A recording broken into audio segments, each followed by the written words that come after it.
Hello, everyone, and welcome to the J Rob Show. I'm your host, Jason Robinson. Now, today, we're joined by a woman with one of the most electrical smiles that I have ever seen. She's also got an amazing voice, the best voice that I've heard in many, many years. We're joined by American Idol finalist, Wayani. We're going to speak to her about her musical career, about working with Alicia Keys on The Voice, about her experience on American Idol, and about her close friendship and being mentored by the great Lionel Richie. Oh, and of course, we can't forget about Wayani opening up for R&B songstress Monica on Sunday, October 1st at NJ Pack in Newark, New Jersey. It's going to be an amazing show. Make sure you check it out. All that and more, so stay tuned to the J Rob Show. 100 million stories and 100 million songs. I feel stupid when I sing. Nobody. And welcome back to the J Rob Show. We are joined by American Idol finalist and one of the most phenomenal singers out today, Wayani. Welcome to the J Rob Show, Wayani. Thank you. Thank you. You have got one of the most electric, vibrant smiles out there that just lights up the room in any room you walk into. So thank you for blessing the world with your smile. Are you kidding me? Thank you. Listen, I gotta thank my parents and some good insurance for braces. That's it. It works. It works out really, really well. Well, listen, you've got a lot going on. You know, American Idol finalist, obviously, and you have the show at NJ Pack coming up on October 1st. You're opening up for Monica. I just want to take it back a little bit first. Now, where were you born and raised? I was born in Harlem, New York. Repping Harlem. Repping Harlem all day, every day. And I was raised in between there and Paterson, New Jersey. So back and forth between the two, which is like 15 minutes across the bridge. So Wayani, what does Wayani mean? What's the meaning behind your name? Technically, it's like Wayani. And my middle name is I'm named after my grandmother. Her name was Ann, but everyone called her Annie, like Annie Baker. And she just passed, so it's cool that I have her lineage within me. So that's really cool. Right. And my first name is a Kenyan name, and it's derivative from the name Akwefi, and it means diligence. Are people surprised when they hear your speaking voice? And then you start just belting out this amazing, powerful, soulful voice. Are they kind of like surprised when they hear your speaking voice and then they hear your singing voice? Normally. Yeah. No, all the time. I have to dodge so many people being like, oh, it's fake or it's put on or it's this. I'm like, first of all, anybody who knows anything about a voice is that if you fake a voice that's not in like your natural tone or anything like that, you are going to lose your voice. You're going to damage your vocal cords. So it's either I am a lot better than people give me credit for, or I deserve an Oscar because it just doesn't make sense. So yeah, people are really shocked. I don't know how it happened. People ask me all the time, like, how did they do that? I'm like, I have no clue. It's just always been like that. Well, I'm older than you. There's a singer way back in the day by the name of Michelet. Michelet, right? Yes, there you go. You know, okay.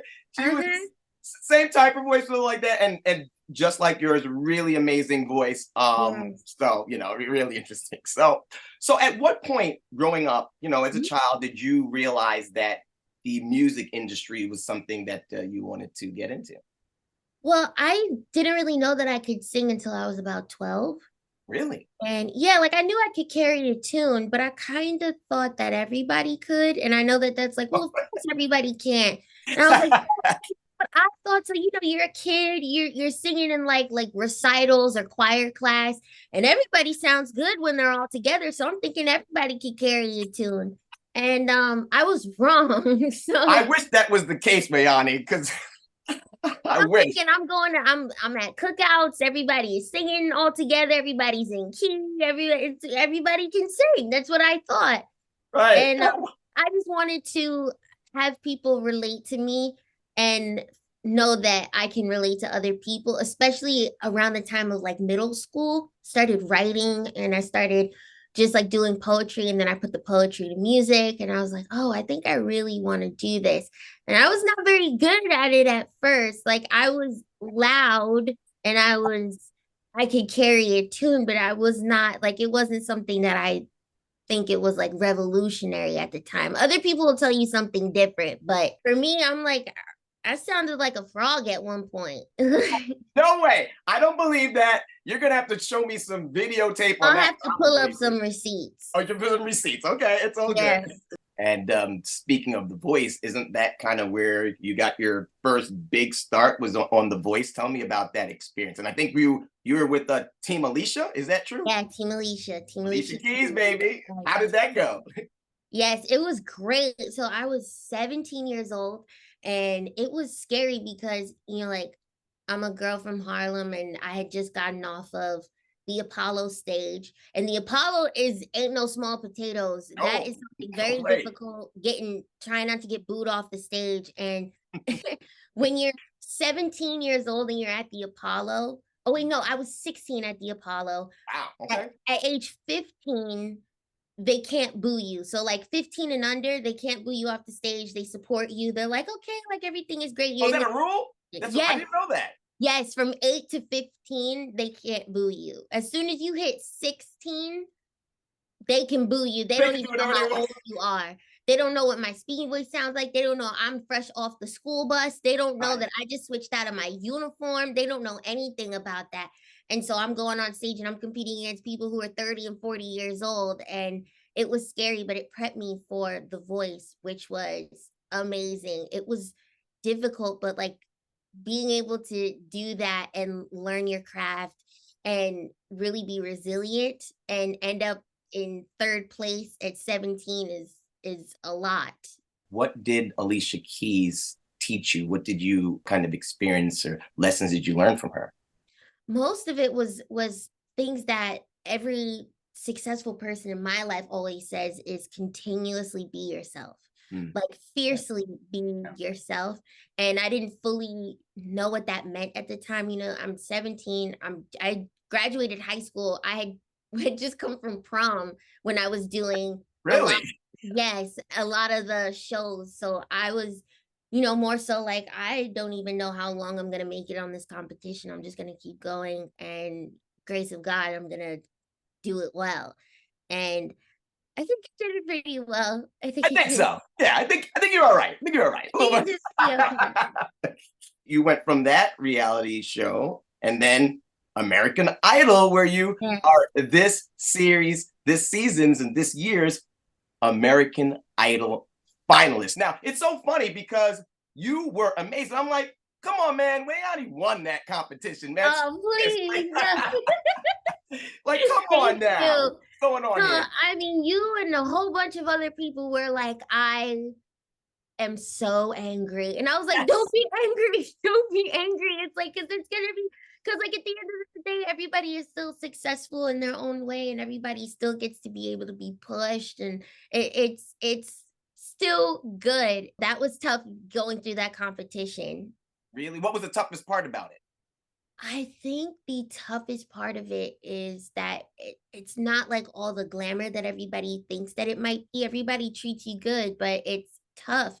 You're up 3-4 o'clock in the morning. You haven't eaten, you're tired. You have to learn 2-3 songs at a time. You're trying to make sure your songs get cleared. And then the emotional part of it is because everybody's going through the same amount of trauma at one time, you make friends. You kind of trauma bond. And I've met some of my best friends on the show.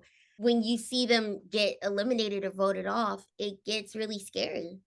Yeah.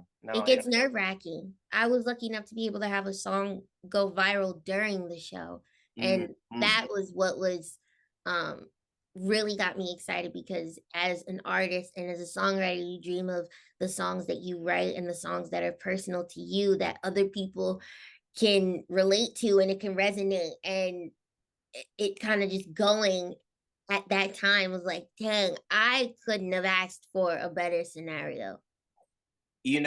I was watching the audition that you first did with American Idol. And that's when I was watching the clip when I literally got chills right? Like literally got chills, the song that you sang. You sang the artist, who's the artist? Demi Lovato, right? That's Demi the song. Lovato. And Yeah. and Lionel was up in there and Katie, and you saw their faces just like, whoa, it just like lit up. So it's so amazing when they look at that smile in your voice. When they heard that come out, they was astonished just like I was. But literally, like, I'm not just, giving you a compliment.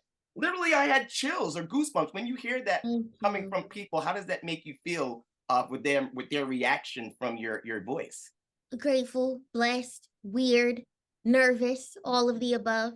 It's hard to internalize stuff like that. I try to do my best to really like, you know, really internalize it and be like, accept it. Like it's good. But you do it, you don't necessarily do it for like the praise and the accolades, and that's great, but you do it for the impact. And I think that's what feels amazing, that I can see, like I'm seeing little girls singing Disgusted in the car. I mean, like, but not just like singing it, but like wailing it in the back. Belting it from their Yes, lungs.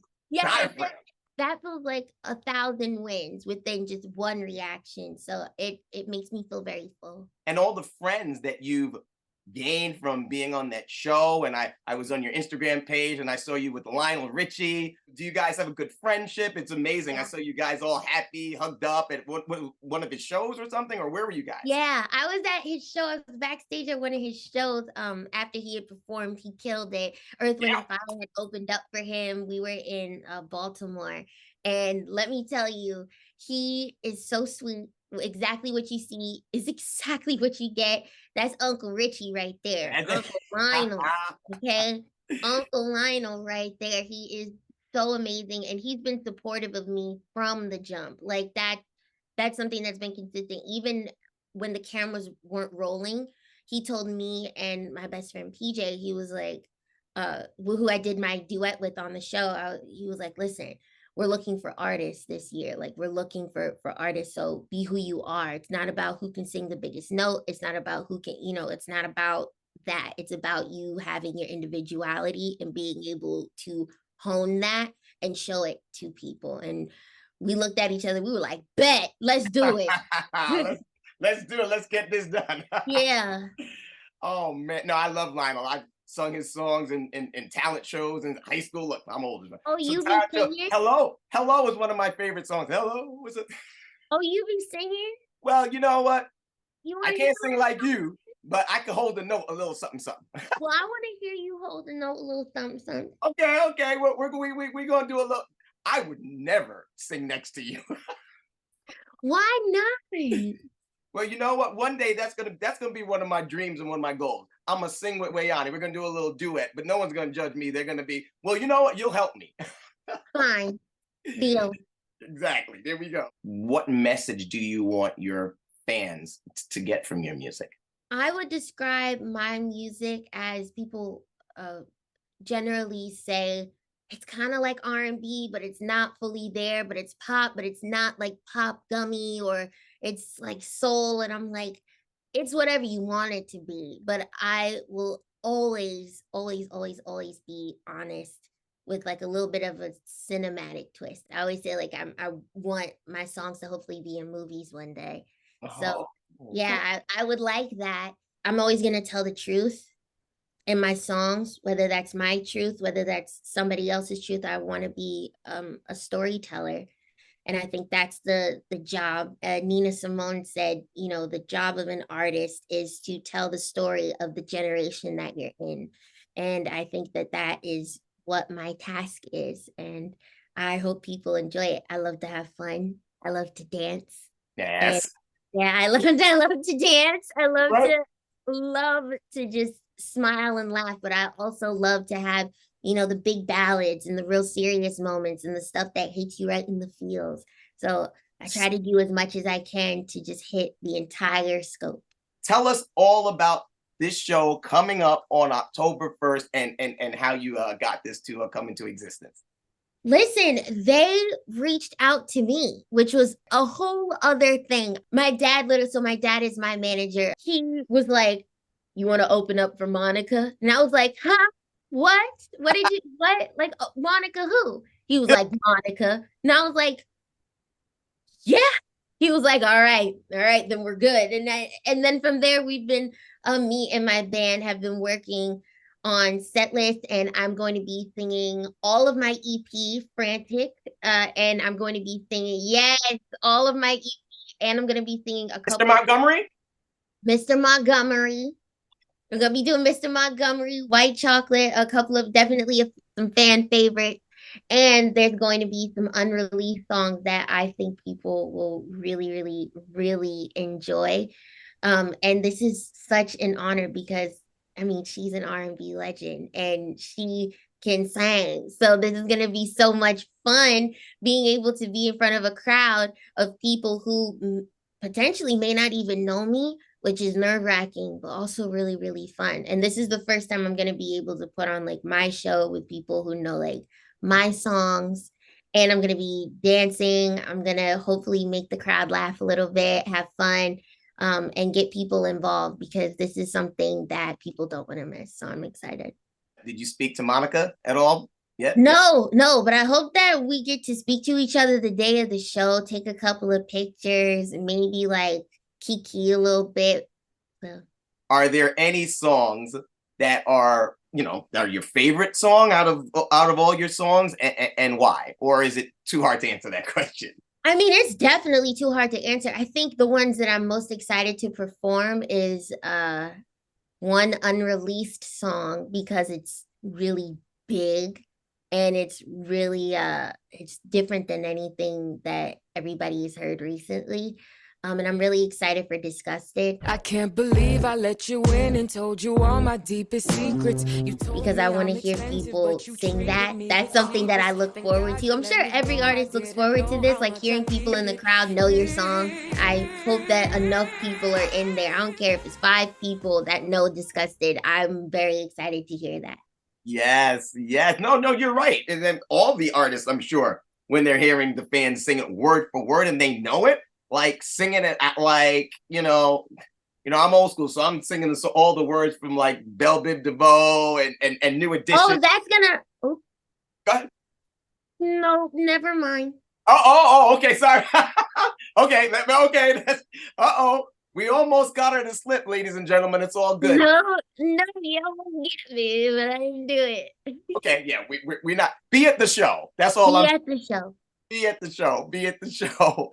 So it's going to be on October 1st, right? You're opening. October 1st, opening up for Monica at NJ Pack, 7 p.m. Can you give my viewers just a little sample of your singing voice? We don't want to strain the vocal cords or nothing like that. But can you give us a little sample of what we might expect out there? Just a little sample, because they still got to come to the show. But what about a little sample?